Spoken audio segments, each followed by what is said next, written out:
The Sikorsky R-6 was the awkward middle child of early helicopters, faster and meaner than the R-4, but overshadowed by the big, shiny rotorcraft that came just a few years later. Introduced in 1946, it was the U.S. military, his first real attempt at a helicopter that didn't wobble around like a drunk seagull. At its core, the R-6 was built for one thing: speed.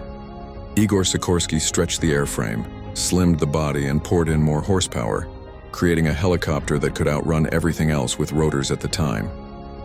It wasn't a flying bus like the H-19, and it couldn't win a beauty contest, but when it came to getting somewhere fast, this little dart was king. Different branches snatched it up. The U.S. Army Air Forces called it the R-6.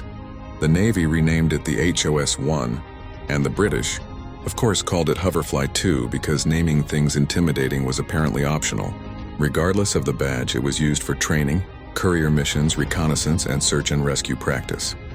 It served as the bridge between theory and the helicopters that would dominate Korea. What made the R-6 important wasn't the missions it flew, it was the ideas it proved.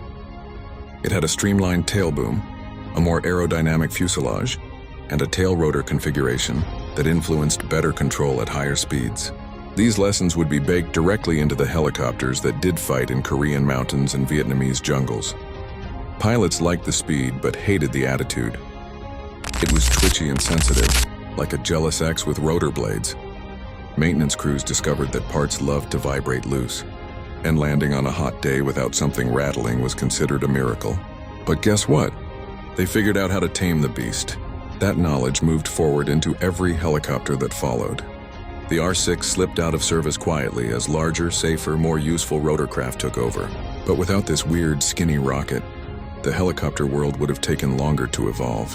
Every medevac, every troop lift, and every search and rescue operation owes a small nod to the airframe that pushed speed into the conversation. It didn't save entire battalions or headline major battles, but it was the stepping stone, the prototype that showed the military what the next era of rotorcraft could be. If you like this content, don't forget to like, share, and subscribe. Smart history for dumb times.